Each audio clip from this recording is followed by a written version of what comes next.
வணக்கம். நான் டாக்டர் ராமநாதன் அர்ச்சுனா. ஒரு நீண்ட வீடியோ ஒன்றை போட போகிறேன். நீண்ட வீடியோ ஒன்று பயப்பட வேண்டாம். இன்றைய தினம் பாராளுமன்றத்தில் சொல்லப்பட்ட பின்னப்பரிய ஒரு போய் நான் நினைக்கிறேன், பாராளுமன்றத்தில் சொல்ல முடியாத ஒரு குழந்தையினுடைய இறப்பை கேவலப்படுத்துகின்ற ஒரு வேலையை இன்றைய பாராளுமன்றத்தில் பெண்கள் மகளிர் அமைச்சர் சொல்லியிருக்கிறார். அந்த வீடியோவை நான் இதோடு போடுகிறேன், சற்று பாருங்கள். என்னென்றால், இன்றைய தினம் எங்களுடைய மதிப்புக்குரிய பாராளுமன்ற உறுப்பினர் மனோ கணேசன் அவர்களால், உங்களுக்கு தெரியும், கொட்டாஞ்சேனை பகுதியிலே இலங்கையில் உள்ள ஒரு பிரபல்யமான கொழும்பு பிரபல்யமான பாடசாலை, அவர் கூட அந்த பேரை சொல்லவில்லை, பிரபல்யமான பாடசாலை ஒன்றிலே ஒரு குழந்தை ஒன்று இறந்திருக்கிறது. 7ஆம் மாடியிலே ஒரு பாலியல் துன்புறுத்தல் காரணமாக மனமுடைந்து தெளிவாக சொல்லுகிறேன், மனமுடைந்து அதனால் பாதிக்கப்பட்ட ஒரு குழந்தை 7ஆம் மாடியில் இருந்து விழுந்து தற்கொலை செய்திருக்கிறது.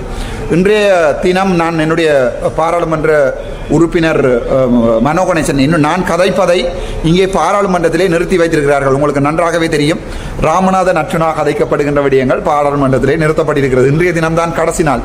ஆகவே நான் கதைப்பது வெளியால் வராது என்பதன் காரணமாக மனோ கணேசன் அண்ணா அவர்களிடம் சென்று சொல்லியிருந்தேன். இது கட்டாயம் கதைக்க வேண்டிய விடயம். ஏனென்றால் அந்த பிள்ளை திகன பிரதேசத்தை சேர்ந்த மலையக பிள்ளை. ஆகவே நாங்கள் கட்டாயம் கதைக்கணும் என்ற போது அவர் நான் முதலே சொல்லியிருந்தார். நான் முதலே அதற்கு கதைப்பதற்கு தயாராகி இருக்கிறேன். ஆகவே அதை நான் கட்டாயம் கதைக்கிறேன், நீங்களும் கதையுங்கள் என்று மனோ கணேசன் அவர்கள் சொல்லியிருந்தார். இங்கே அரசியல் அல்ல, கட்சி இல்லை, எனக்கு அவர் என்ன கட்சி என்று பேர் கூட தெரியாது. ஆனால் ஒரு குழந்தை இறந்திருக்கிறது ஒரு பெரிய ஒரு விடயம். ஸோ அது சம்பந்தமாக அவர் எங்களுடைய மகளிர் விவகார அமைச்சர் சரோஜினி பால்ராஜ் நினைக்கிறேன், அது கூட பேர் கூட தெரியாது, அந்த அளவுக்கு எனக்கு அரசியலே நாட்டங்களே, ஆனால் அவருடைய பேர் வடிவாக தெரியாது. சரோஜினி பால்ராஜ் நினைக்கிறேன் அமைச்சரிடம் மனோ கணேசன் அவர், அந்த வீடியோவை நீங்கள் பார்க்கலாம், மனோ கணேசன் அவர்கள் கேட்டிருந்தார்கள். அதற்கு அவர் எழுப்பி பதில் சொன்ன விடயம், அது சம்பந்தமாக நாங்கள் என்ன செய்யணும் என்றால்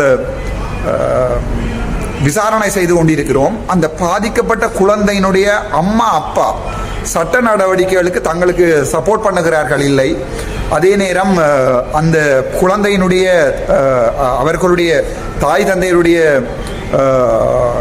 சப்போர்ட் இல்லாமல், அதாவது அவர்களுடைய என்ன சொல்றது, உதவி இல்லாமல் தங்களுக்கு நடவடிக்கை எடுக்க முடியாது இருக்கிறது என்ற ஒரு விடயம் ஒன்றை சொல்லியிருந்தார்கள்.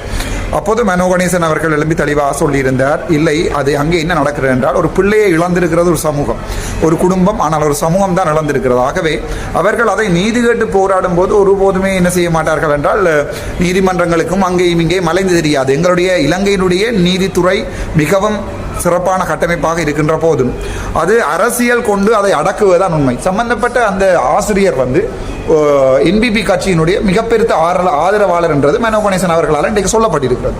அவரை காப்பாற்றுவதற்காக எங்களுடைய அரசாங்கம் போலீசாரையும் கொண்டு இன்றைய தினம் அங்கே நீங்கள் பார்க்கலாம், அங்கே ஒரு பெரிய அடிபாடு போய்கொண்டிருக்கிறது. கண்ணீர் புகை குண்டுகளையும் நீர்த்தாரைகளையும் அங்கே கொண்டு போய் நிறுத்தி இருக்கிறார்கள். இப்போது நான் இதை வீடியோவை போட்டு அப்லோட் பண்ணப்படும்போது சில நேரம் அடிபட்டி இருக்கலாம், எனக்கு தெரியாது. ஸோ அது சம்பந்தமாக மனோ கணேசன் அவர்கள் பாராளுமன்றத்திலே கதைத்த போது நான் கேட்டுக்கொண்டிருந்தேன். மனம் வெம்பியது, எழும்பி அவர்களிடம் நேரடியாக கேட்க வேண்டும் என்று மனம் வெம்பியது. ஆனால் என்னால் கதைக்க முடியாத அந்த தருணத்தில், அதாவது நான் கதைப்பது வெளியாக தெரியாது, மற்றபடி நான் எழும்பும்போது இங்கே லைட்டில் இருந்து மைக்கை இருந்து லைவ் எல்லாவற்றையுமே ஆஃப் பண்ணுவார்கள் என்பதனால் நான் மனோ கணேசன் கதைக்கும் போது பொறுமையாக கேட்டுக்கொண்டேன். ஆனால் சாவித்ரி பால்ராஜ் சொன்ன ஒரு விடயம் மிகவும் கேவலமாக இருந்த என்னென்றால், இவர் தெளிவாக சொல்லுகிறார், சாவித்ரி பால்ராஜ் அவர்கள் ஒரு மனநோயாளி தான் விழுந்து செத்திருக்கிறார்கள். ஒரு குழந்தையை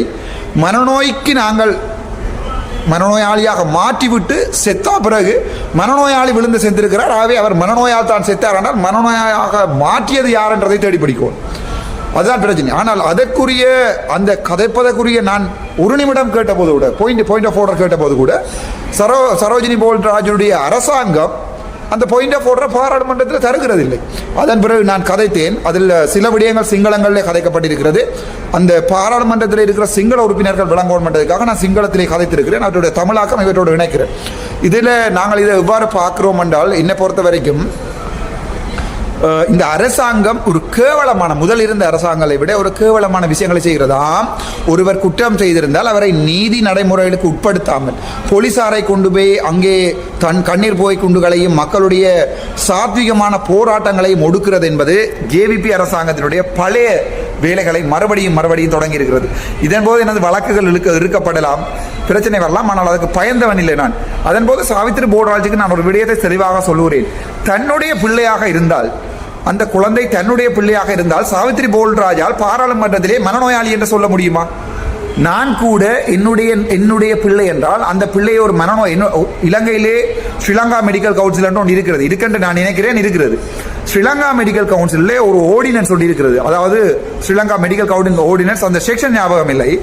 அதிலே ஆர்டிகல் அல்ல, செக்ஷன்ல எனக்கு ஞாபகம் இல்லை. 27வது 26வது செக்ஷன்ல தெளிவாக சொல்லப்பட்டிருக்கிறது.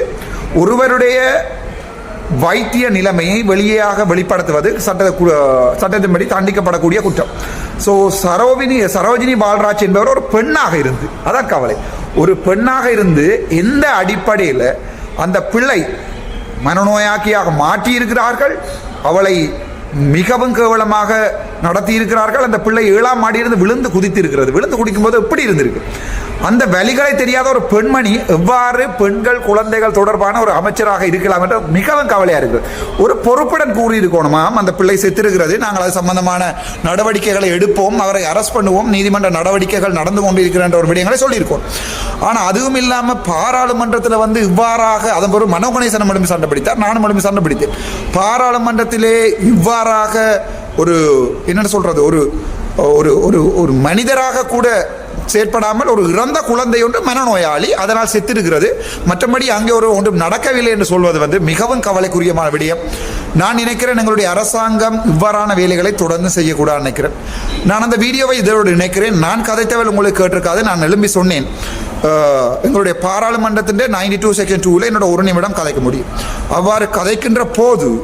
அவ்வாறு நான் கதைக்கின்ற போது இந்த விடயங்களை சுட்டி காட்டிய போது அவர் மறுபடியும் எழும்பி சொன்னார், இல்லை அவ்வாறு இல்லை, அந்த பிள்ளையை பற்றி தான் சொல்லவில்லை என்று. பட்ட போய் சொல்கிறார்கள். 2 நிமிடத்துக்கு முன்னால் சொல்கிறார் அவர் மனநோயாளி என்று. நானும் மனோ கணேசன் எழும்பி பேசின அப்புறம் சொல்கிறார், இல்லை அவர் மனநோயாளி என்று தான் சொல்லவில்லை.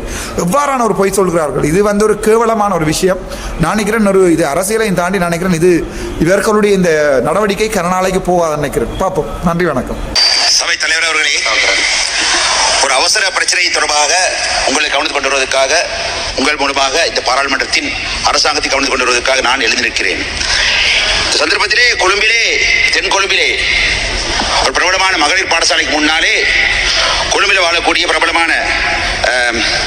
பிரபலமான அந்த பாடசாலையிலே படித்த ஒரு மாணவிக்கு நிகழ்ந்த அநீதி காரணமாக பெற்றோர்கள், பழைய மாணவர்கள், சமூக ஆர்வலர்கள் அரசியல்வாதிகளுக்கு அப்பாற்பட்ட முறையில் கூடியிருக்கிறார்கள்.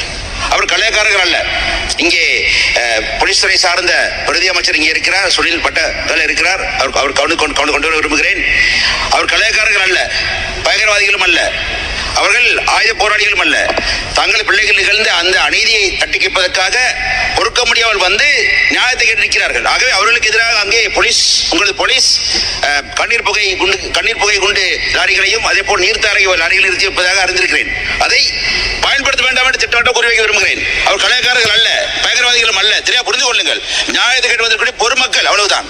அடுத்து விஷயத்துக்கு வருகிறேன். அங்கே கடந்த வருடத்து இறுதியிலே தலைவர் அவர்களே, அங்கு அந்த பிரபலமான பாடசாலையிலே ஒரு 15+ வயதை சேர்ந்த ஒரு பெண் சிறுமி மாணவிக்கு ஒரு அநீதி நிகழ்ந்திருக்கிறது. அநீதியானது ஒரு பாலியல் சேஷ்டைக்கு உள்ளாக்கப்பட்டு அது காரணமாக அவருக்கு எதிராக அவர் சம்பந்தமாக அதை எடுத்து பேசிய பொழுது அது சம்பந்தமாக விசாரணை நடத்தப்பட்டு கல்வி திணைக்கள விசாரணை, அதே போல போலீஸ் விசாரணை, நீதிமன்ற விசாரணை நடத்தப்பட்டு அந்த சம்பந்தப்பட்ட ஒரு ஆசிரியர் கைது செய்யப்பட்ட பிறகு பிடியில் விடுவிக்கப்பட்டிருக்கிறார் நினைக்கிறேன். அது விசாரணை நடந்து கொண்டிருக்கின்றது. அது ஒன்று.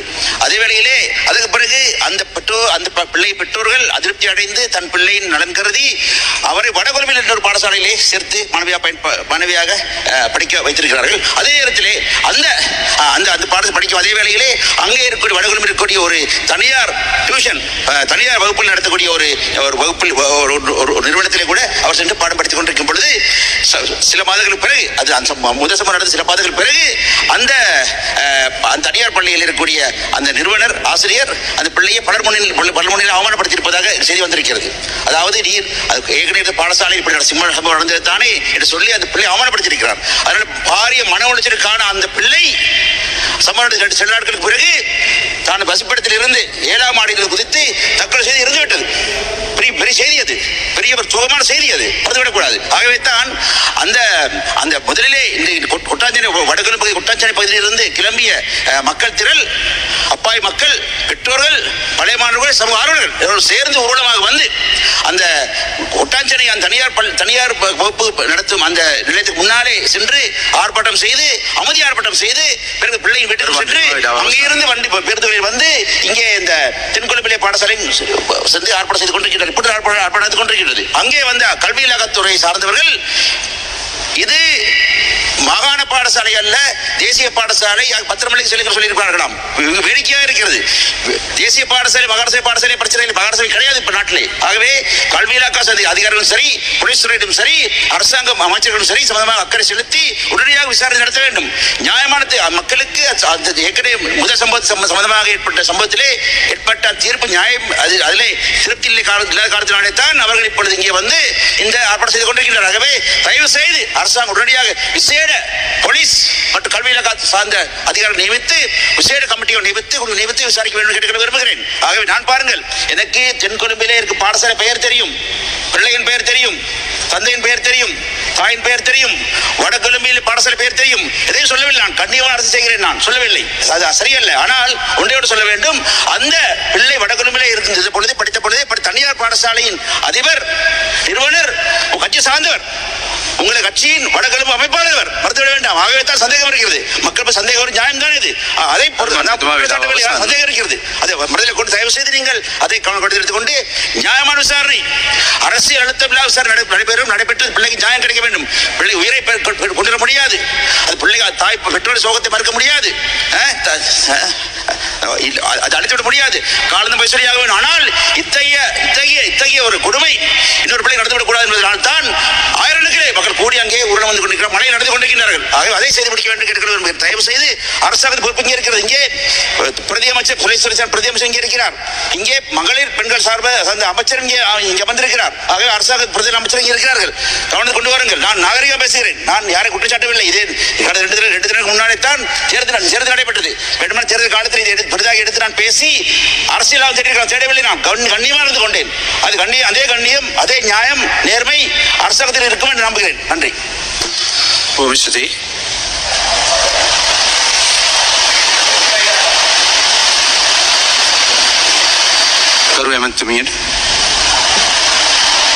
நான் இந்த வேளையில் ஒரு தெளிவு விளக்கம் கொடுக்க வேண்டும் என்று நான் நினைக்கிறேன்.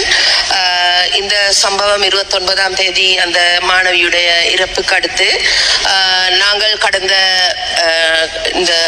கடந்த நாட்களில் இதை பற்றியான பூர்ண விசாரணை ஒன்றுக்காக நான் தேவையான ஆவணங்கள் அனைத்தையும் நான் பரிசோதித்து எடுத்த நடவடிக்கை மேற்கொள்வதற்காக, அதாவது 2024ஆம் ஆண்டு டிசம்பர் தான் இதில் ஆரம்ப சம்பவம் நடந்திருக்குது. அந்த சம்பவத்தை தொடர்ந்து நான் பார்க்கும்போது ஏற்கனவே அந்த மாணவி ஒரு மன வைத்தியரிடமிருந்து அந்த வைத்தியம் பெற்றதாகவும், அது மட்டுமல்லாமல் அதற்கான இங்கே தான் பிரச்சனை ஆரம்பிக்கிறது. ஒரு மன வைத்தியரிடமிருந்து வைத்தியம் பெற்றதாகும். அதாவது இவர்கள் தெளிவாக இந்த நிமிடத்திலே சொல்கிறார், ஒரு மன வைத்தியரிடமிருந்து வைத்தியம் பெற்றதாகும். இப்போ எல்லா மனிதர்களும் ஒரு மன வைத்திய நிபுணரிடம் போய் கதைத்து அவர்களுடைய பிரச்சனைகளை கேட்கும்போது எல்லாருமே டயக்னோஸ் பண்ணப்படுவதில்லை. இது தெளிவாக பார்க்கவும், சாவித்ரி போல்ராஜ் நீங்கள் இந்த வீடியோவை பார்த்தால் திரும்ப பார்க்கவும், வைத்தியரிடம் செல்கின்ற அனைவருக்கும் நோய் இல்லை. அங்கே யாருமே எந்த வைத்திய ரிப்போர்ட்டையுமே போடுவதில்லை, நான் இவர் மனநோய் என்று. 2வது, ஒரு ஆள் மனநோயாளி என்பதை, ஒரு குழந்தை, இறந்த குழந்தை மனநோயாளி என்பதை தாங்கள் பாராளுமன்றத்திலே சொல்லி அவமானப்படுத்த தேவையில்லை. யாருக்கு வருத்தம் இருந்தாலும் அதை சொல்ல வேண்டிய தேவை தங்களுக்கு இல்லை. தங்களை ஒரு அரசியல்வாதி கேள்வி கேட்டால் அதுக்கு ஏன் சட்ட நடவடிக்கை இல்லை என்று அதுக்கு உங்களுடைய பதில், அவர் ஒரு மனநோயாளி என்று இருக்கிறது. நீங்கள் தான் ஒரு பெண்கள், குழந்தைகள், ஒரு அமைச்சர், நினைக்கவே கேவலமாக இருக்கிறது. தொடர்ந்து கேளுங்கள். இவர் பின்னால் சொல்லுகிறார், தான் அப்படி சொல்லவில்லை என்று. நடவடிக்கைகளுக்காக அந்த பாலியல் துஷ்பிரயோகம் ஒன்று நடந்தது என்பதற்காக குற்றச்சாட்டுக்கு பிறகு அந்த மாணவிக்கான ஒரு JMO ரிப்போர்ட் சமர்ப்பிக்கப்பட்டிருக்கு. அது மட்டுமல்லாமல் அந்த மாணவியை பற்றியான பின்புலன், அதாவது பாடசாலையில் அவருடைய தகமைகள், திறமைகள் பற்றியும், அவர் பழக்கப்பட்ட நண்பர்கள், சிநேகிதிகள், அவர் கல்வி கற்ற பாடசாலை போன்ற அனைத்திலும் தேவையான ஆவணங்கள் அனைத்தும் ஒரு பாடசாலை சமூகம் குறைவிட்டிருக்கிறது என்று பொதுமக்கள் பாதைகளில் நிற்கும் போது மறுபடியும் நீங்கள் சொல்லுகிறீர்கள் நாங்கள் அங்கே இருக்கிற ஆசிரியர்கள் மாணவர்கள் எல்லாரிடமே அதாவது வந்து ஸ்டேட்மெண்ட் எடுக்க போகிறோம் என்று. இது எவ்வாறு இருக்குது என்றால் அங்கே உங்களுக்கு தெரிந்த ஆசிரியர்கள் 4 பேரிடம் இந்த பிள்ளை ஒரு மனநோயாளி என்று சொல்லி ஒரு ஸ்டேட்மெண்ட்டை எடுத்து அந்த வழக்கை மூடுகிறீர்கள். அதான் நடக்க போகுது. தயாரித்து நாங்கள் இப்போது ஒரு ஃபைல் தயாரித்திருக்கின்றோம். அதில் இன்னும் மேலதிகமாக அவர்களுக்கு இந்த மரணத்துக்கு பிறகு அந்த தாய் தந்தையருக்கு நான் 5ஆம் தேதி அதிகாலையில் வந்து NCPA அதாவது சிறுவர் பாதுகாப்பு அதிகார சபைக்கு வந்து உரிய முறைப்பாடு ஒன்று செய்வதற்காக குறிப்பிட்ட போதிலும் 4 நாள் கடந்தும் இதுவரையும் அவர்கள் அந்த சட்ட நடவடிக்கைக்காக இதுவரை முன்வரவில்லை. அதே போலவே அவர்களுக்கு நாங்கள் இன்று இப்போ இந்த ஆர்ப்பாட்டத்தின் போது மகஜர் ஒன்று கையளிப்பதற்காக கல்வி அமைச்சுக்கும் சிறுவர் மற்றும் பெண்கள் விவகார அமைச்சுக்கும் வருவதாக கூறிய போதும் அவ்வேளையில் நான் கூறியது மகஜர் சமர்ப்பிப்பதற்கான சாத்தியம் உண்டு, சந்தர்ப்பம் வழங்கப்படும். ஆனாலும் அவர்கள் பெற்றோர்கள் வந்து எம்மிடம் வந்து சந்திக்க வேண்டும் என்பதை நான் குறிப்பிட்ட போதிலும் அவர்கள் அது இன்றும் வரவில்லை. ஆகவே நாங்கள் இங்கேதான் பிரச்சனை இருக்கிறது. ஒரு இடத்திலே ஒரு குழந்தையை இழந்திருக்கிற தந்தை தாய் உங்களுடைய அலுவலகங்களுக்கு வந்து உங்களுக்கு முன்னால் மணிக்கணக்காக காத்திருக்க வேண்டுமா, அல்லது இறந்த குழந்தையினுடைய தாயை நீங்கள் நீங்கள் சொல்லிக் கொண்டிருக்கிறீர்கள் நீங்கள் மக்களுக்கான அரசியல்வாதிகள் என்று பஸ்களில் போவோம் என்று சொல்லுகிறீர்கள், நடந்து போவோம் என்று சொல்லுகிறீர்கள். உங்களுடைய கட்டமைப்பு அது காவல்துறையாக இருக்கலாம், போலீஸாக இருக்கலாம், அல்லது உங்களுடைய பெண்கள் மகளிர் அமைச்சில் இருந்து இருக்கிற டெவலப்மெண்ட் விசாராக இருக்கிறார்கள், அவர்கள் போய் அங்கே நடந்திருக்கிற விடயங்களை ஆராய்ந்திருக்கணும். அதான் என்னுடைய தனிப்பட்ட கருத்து. அதை மனோ கணேசன் அவர்கள் சொல்லுவார், பிறகு நீங்கள் பார்க்கலாம். நாளை மறுதினம் அவர்கள் எங்களை வந்து சந்திப்பதற்காக கூறியிருக்கின்றார்கள். எனவே நான் கூற விரும்புகின்ற ஒரு விடயம்தான், இதில் முகநூலிலோ அல்லது சமூக வலைத்தளங்களிலோ நீதியை கோர முடியாது. எங்களுக்கு இந்த உரிய நீதியை பெற்றுக்கொள்வதற்கு தேவையாக இருந்தால் அந்த சட்ட நடவடிக்கைகளை மேற்கொள்ளக்கூடிய அவ்வாறான நிலையத்துக்கு வந்து சேர வேண்டும். அதே போல துரிதமாக இந்த நடவடிக்கைக்கான இந்த நடந்த சம்பவத்துக்கான நீதியையும் நாங்களும் எதிர்பார்க்கின்றோம். ஏனென்றால் இவ்வாறான நீதியை வழங்குவதற்கான சரியான பாதை, அணுகுமுறை, பொறிமுறை நாங்கள் இந்த சமுதாயத்தில் சீர்படுத்த வேண்டிய கட்டாயத்தில் நாங்கள் இருக்கின்றோம். அதை தவிர்த்து இந்த சமூக வலைதளங்களிலோ ஏனைய சமுதாய அமைப்புகளோ இந்த சட்டத்தை கையாண்டால், சட்டத்தை கையில் எடுத்தால் இந்த நாட்டில் அமைதி நிலவாது. ஆகவே நாங்கள் கூறுகின்ற உறுதியான விடயம்தான், அந்த சம்பந்தப்பட்ட தரப்பினர்களுக்கு அந்த நீதியை கண்டறிவதற்காக, நீதி கோருவதற்காக உரிய அமைப்புகளுடன் தொடர்பு கொள்ளுமாறு நாங்கள் கேட்டுக்கொள்கின்றோம். நன்றி. भविष्यति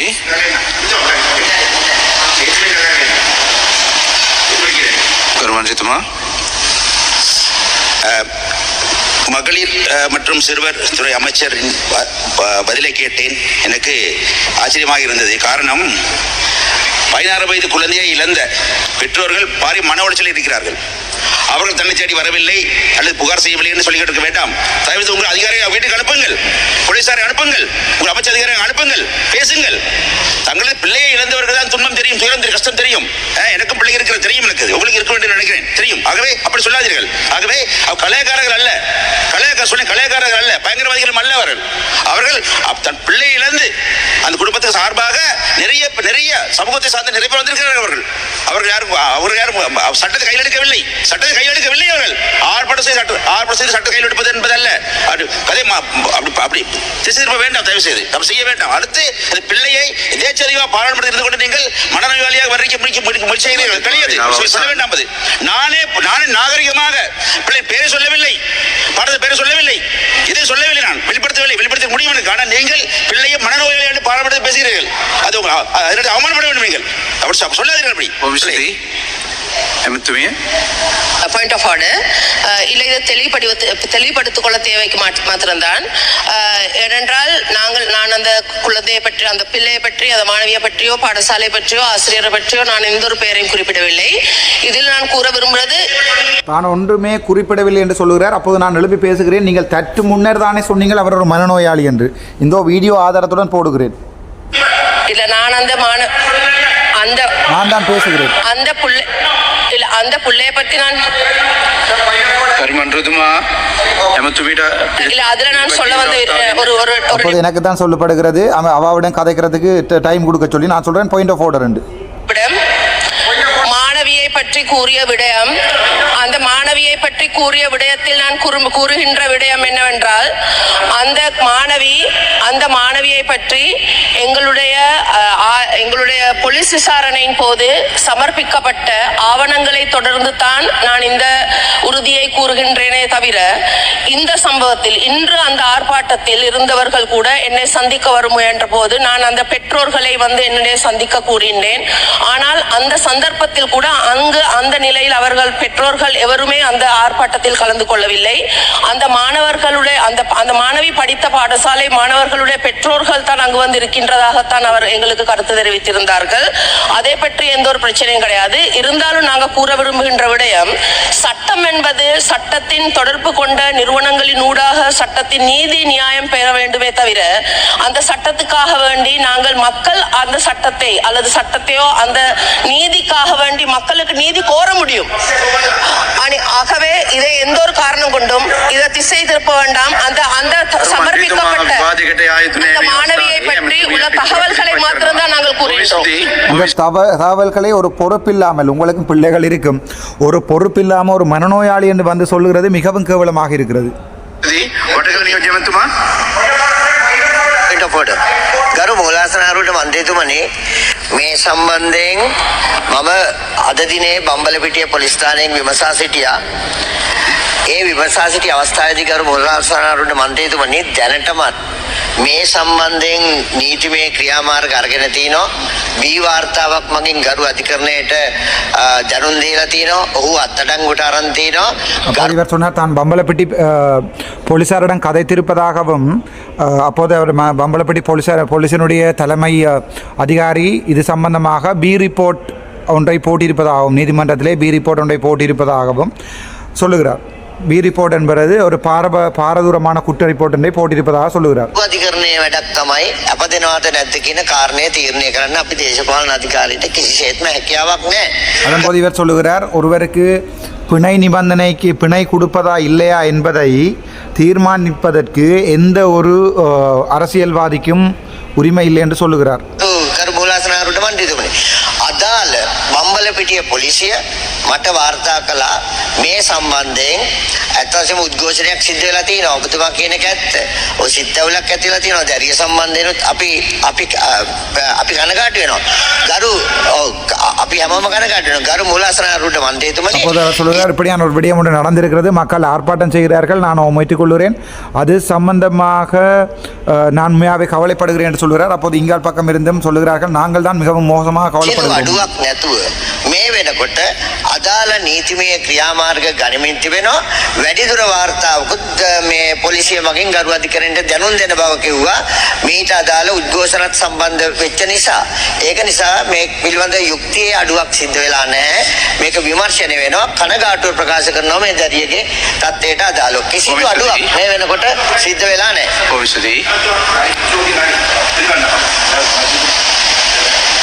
அப்போது அவர் சொல்லுகிறார், இது சம்பந்தமாக நாங்கள் தீர விசாரிப்போம், எந்த ஒரு அரசியல் கட்சிகளும் இதோட சம்பந்தப்படவில்லை என்று சொல்லுகிறார். විවාදයකට යා යුතු සිදුවීම් දෙකක් මනින් අදහස් ඉදිරිපත් කරන්න. පළවෙනි සිදුවීම සිදු වුණේ ගිය අවුරුද්දේ අවසාන වෙලේ. එතන තමයි අර දකුණු කොළඹ ඉන්න පාසලේ. දෙපිටි அப்போது எங்களுடைய பாராளுமன்ற உறுப்பினர் கௌரவ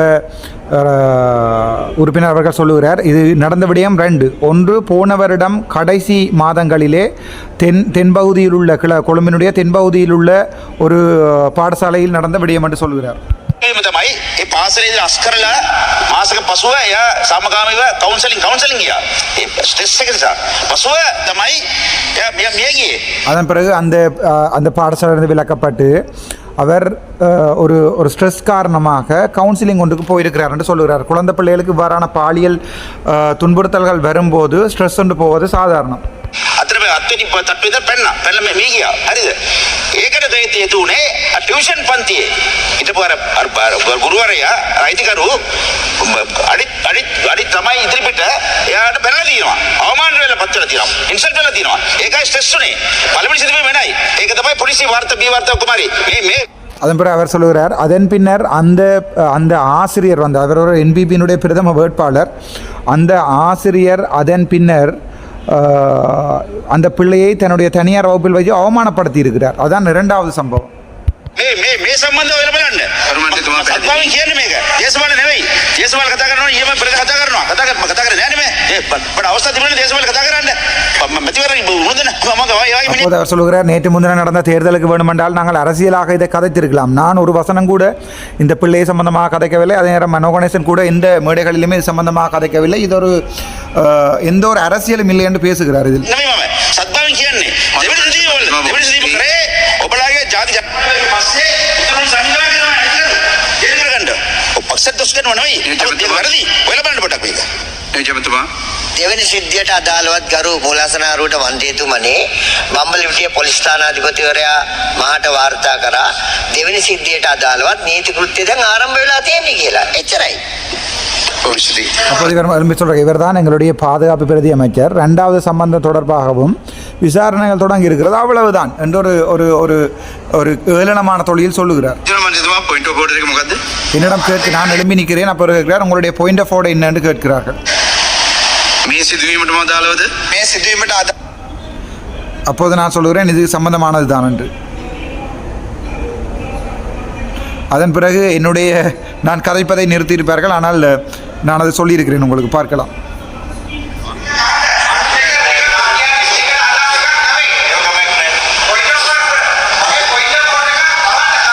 நான் அப்போது திரும்ப சொல்லுகிறேன், பாயிண்ட் ஆஃப் ஆர்டர், அதாவது நான் கதைப்பதற்குரிய 1 நிமிடம் கட்டாயம் தந்து தான் ஆகணும். பாயிண்ட் ஆஃப் இது சம்பந்தமாக என்று கேட்கும்போது நான் இது சம்பந்தமாகத்தான், ஆனால் இவர் சொன்ன ஒரு விடயத்தை நிவர்த்தி அதாவது தெளிவாக்க வேண்டும் என்று சொல்லுகிறேன். சரோஜினி போல்ராஜா, சாவித்ரி போல்ராஜா நினைக்கிறேன், அவருடைய பெயரை பிள்ளையாக சொல்லுக மன்னிக்கவும். அவர் சொன்ன விடயம் ஒன்றை சரியாக்க வேண்டும் என்று தான் நான் அவர் பாராளுமன்றத்திலே பொய் சொல்ல முடியாது. பாராளுமன்றத்தில் பொய் சொன்னால் 27 கீழ் 2 27 அல்ல, பார்லிமெண்ட் பிரிவிலேஜ் ஆக்டின் படி அவர் பாராளுமன்றத்தை அவமதிக்கிற ஒரு பெரிய குற்றம் என்று சொல்லுகிறேன் நான். ගරු මන්ත්‍රීතුමනි රේගුවාඥා පනතේ 235 தொடர்ந்து கதைக்கிறேன். இந்த பாயிண்ட் ஆஃப் ஆர்டர் எவ்வளவு ආනයන තීරපතු සම්බන්ධ යෝජනා සම්මතය පිළිබඳව තමයි අද දවසේ අපි මේ සාකච්ඡා කරමින් සිටින්නේ. மூலசனாரோட கரு சபாபதித்துமணி அப்போது நான் சொல்லுகிறேன் பாயிண்ட் ஆஃப் ஆர்டர் என்று. இப்போது இவர்கள் என்னை தூண்டி விட்டிருக்கிறார்கள், என்னை தூண்டியிருக்கிறார்கள். இனிமேல் பாராளுமன்றத்திலே கொஞ்சம் கஷ்டம். என்னுடைய குரல் உங்களுக்கு கேட்கும் என்று நினைக்கிறேன். මේ පිළිබඳව මූලික අරමුණු කිහිපයක් අපි ඉෂ්ට කර ගැනීමට බලාපොරොත්තු වෙනවා. විශේෂයෙන්ම මේ හරහා අපි මේ රටේ ඒ රාජ්‍ය ආදායමට අවශ්‍ය ඒ අරමුදල් ඉටු කර ගැනීමට බලාපොරොත්තු වෙනවා. ඒ වගේම ඒ රටේ අවශ්‍යතාවයට ගැළපෙන පරිදි මේ රටේ වාහන ආනයනය කිරීම නවත්තලා තිබ්බේ. මෙන්න මේ බස්නායක මන්ත්‍රීතුමා අර්ජුන මන්ත්‍රීතුමා මිනිත්තුවක් ඇතුළත ඔබේ அப்போது நான் சொல்லுகிறேன், பாயிண்ட் ஆஃப் ஆர்டர் கேட்டால் என்னுடைய 1 நிமிடம் தந்து தான் ஆகணும். அப்போது இவர் சொல்கிறேன், அந்த 1 நிமிடத்தில் உங்களுடைய பிரச்சனையை கதைக்கலாம் என்று. සිදිරිපත් කරන්න කරුණාකරලා ගිහින් කියවන්න මේක அப்போது நான் பேசுகிறேன், 92 செக்ஷன் 2 பாருங்கள், போய் வீட்டை படியுங்கள், பாராளுமன்ற ஸ்டாண்டிங் ஆர்டரை படியுங்கள், பாராளுமன்ற சட்ட நிலையியல் கட்டளை சட்டத்தை படியுங்கள். 92 செக்ஷன் 1 முதலாவது செக்ஷன் படி 1 நிமிடம் கதைக்க விட்டுத்தான் ஆக வேண்டும் என்று பேசுகிறேன்.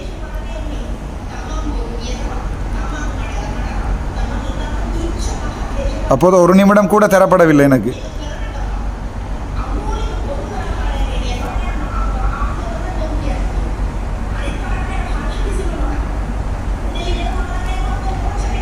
இங்கே எனது மைக் ஆஃப் பண்ணப்பட்டிருக்கிறது, 1 நிமிடம் கூட தரப்படவில்லை. உங்களுக்கு சத்தம் எதுவும் கேட்காது நினைக்கிறேன்.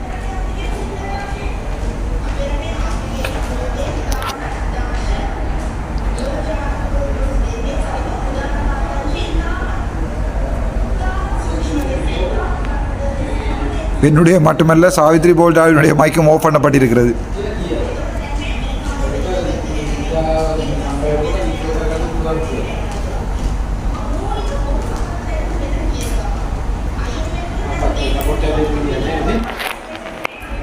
சரோஜினி போல்ராஜனுடைய மைக்கை மூவ் பண்ணி வைத்திருக்கிறார்கள்.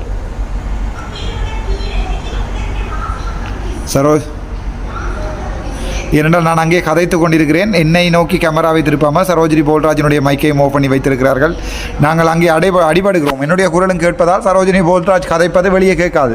அவர் என்ன சொல்லுகிறார் என்றால் தான் அப்படி கதைக்கவே இல்லை என்று சொல்லிக் கொண்டிருக்கிறார்.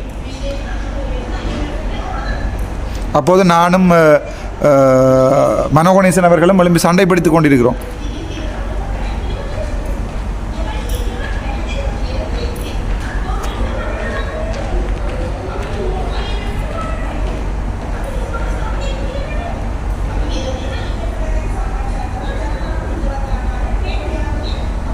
இங்கே சத்தம் கேட்காதக்குரிய காரணம் நானும் கதைப்பதால் எல்லாருடைய குரலையும் மொத்தமாக ஒலி வாங்கியே முறித்து வைத்திருக்கிறார்கள் பாராளுமன்றத்தில். ஒரு தமிழன் கதைப்பதால் மொத்தமாக ஒலி வாங்கி மொத்தமாக முறிக்கப்பட்டிருக்கிறது. பாராளுமன்றத்தில் கதைப்பது வெளியே வரவில்லை. பாருங்கள்.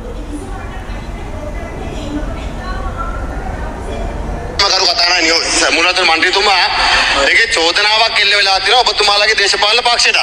ඉතින් ඒ හින්දා මේ පිළිබඳව මම කියන්නේ මේ அப்போது நாமல் ராஜபக்ச எழும்பி சொல்லுகிறார், இங்கே ஒரு பிரச்சனை ஆரம்பி இருக்கிறது உங்களுடைய அரசியல் கட்சியால் தான் இந்த பிரச்சனை ஆரம்பித்திருக்கிறது. දේශපාලනීකරණය කරන්නේ නෙවෙයි අපි මේක මැතිවරණ වේදිකාවල කතා කරෙත් නෑ.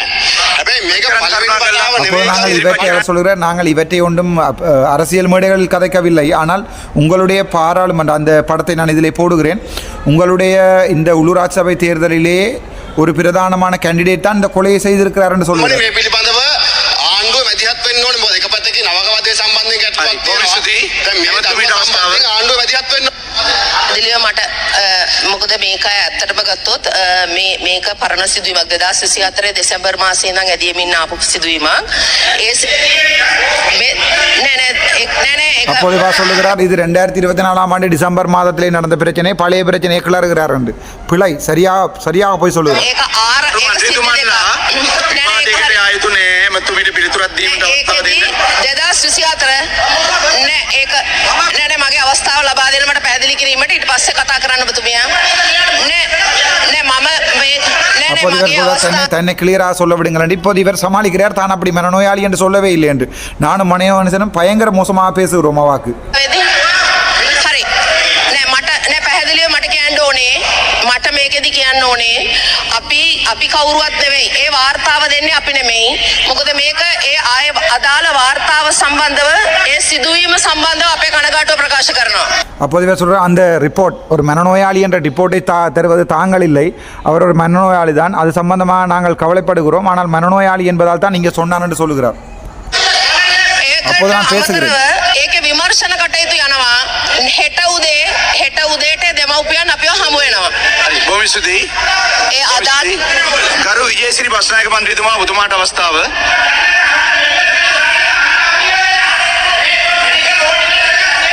ගරු අර්ජුන මන්ත්‍රීතුමා ඔබතුමාට අවස්ථාව දුන්නා.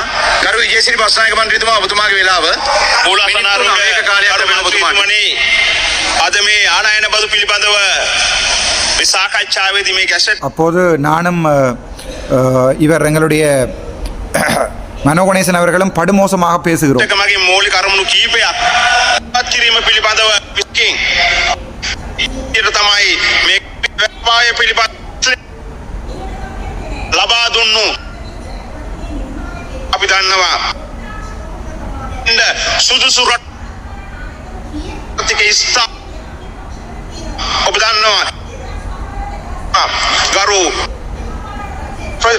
ශ්‍රේෂ්ඨ මානසික සෞඛ්‍ය සම්බන්ධ ඒ පොහොසත් රටක් ඒ ලස්සන ජීවිතයක් නිර්මාණය කරලා තමයි மறுபடியும் சொல்ற போசத் ரட்டாக் லக்ஷன ஜீவன் ஒரு குழந்தை பிள்ளையினுடைய உயிரை எடுத்து விட்டு பொகசன ரட்டாக் லக்ஷ ஜீவிதே என்று சொல்லி எவ்வளவு ஒரு முட்டாள்தனமான கதை காய்த்து கொண்டிருக்கிறார்கள். முழு பொய்யர்கள். මේ වැඩ පිළිවෙල නතර වෙන්නේ බොහොම ස්තුතියි. බොහොම ස්තුතියි. ගරු මනෝගණේශ මන්ත්‍රීතුමා හරියෝ වැරදි අසත්‍ය සත්‍යවෝ ඇමතුමිය කටෙන් පිට වුණා අර ළමයාගේ මේ මානසික සෞඛ්‍ය සම්බන්ධ වචනයක්. ඒ වචනේ அப்போ சார் சரியோ பிள்ளையோ அவருடைய வாயிலிருந்து வந்திருக்கிறது அந்த குழந்தை அவருடைய ஒரு மனநோயாளி என்ற விடயத்தை, அவருடைய சுகாதாரம் சம்பந்தமான விடயத்தை இவர் சொல்லியிருக்கிறார். ஒரு குழந்தைகளுக்கு தாயாக எப்படி சொல்லிடும் என்பது எனக்கு மிகவும் கேவலமான நீங்கள் அப்படியான சொல்வதற்காக தமிழ் சமூகத்தில் மன்னிப்பு கேட்க வேண்டும். ஒரு பெண் பிள்ளை, நீங்க பெண் துறையான அமைச்சர் செய்யக்கூடாது, கிடையாது கிடையாது. உண்மையோ சரியோ சொல்ல கூட அவசரப்பட்டு நான் சொல்லவில்லை. நான் பல விஷயங்கள் சொல்லாமல் தவிர்த்து கொண்டேன். பேர் கூட சொல்லவில்லை.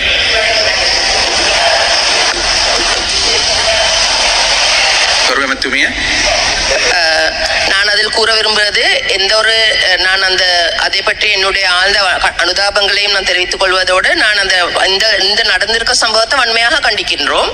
அதில் நான் கூறப்பட்டது அந்த தந்திருக்கின்ற ஆவணத்தில் குறிப்பிடப்பட்ட இருந்த அந்த நிகழ்வை தவிர நான் எதையுமே என்னுடைய கையுடன் நான் சேர்த்து நான் மேலதிகமாக எதையுமே நான் கூறவில்லை. அந்த வந்திருக்கிற பி ரிப்போர்ட், ஜேஎம்ஓ ரிப்போர்ட், அடுத்தது தான் அதுல இந்த நடந்திருக்கிற விசாரணைகளின் ஆவணங்களை தொடர்ந்து நான் என்ன ஒரு முட்டாள்தனமான கதை. ஜேஎம்ஓ ஒருவர் ஒரு இறந்த குழந்தையை மனநோயாளி என்று கொடுக்கலாமா? அப்போ இவ்வாறு ஒரு ஜேஎம்ஓ ரிப்போர்ட்டை பற்றி தான் நான் கதைத்தேன் என்று சொல்லுகிறார். ஒரு குழந்தை ஒரு மனநோயாளி என்று ஒரு ஜேஎம்ஓ கொடுக்க முடியாது.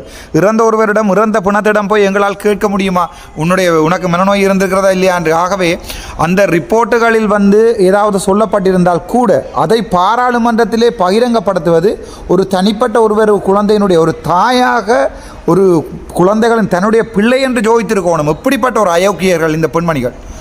குறிப்பிட்ட விடயத்தை தவிர நான் எந்த ஒரு விடயத்தையுமே நான் இதுல கையில் நான் இதை ஒன்றுமே நான் கூற இல்லை. அதே போல அந்த புள்ள மனநிலை அப்படி அல்லது நாங்கள் சொல்றவர் இல்ல, நான் சொல்றது அந்த விடயங்கள் நான் அந்த புள்ள அந்த மாணவியுடைய நிலையை பற்றி உண்மையிலேயே நாங்கள் பார்த்தோம் என்றால் அந்த அவ்வாறான சம்பவத்துக்கு முகம் கொடுத்த மன தாக்கம் ஏற்படுவது இயல்பானது. அதை நாங்கள் ஏற்றுக்கொள்கின்றோம்.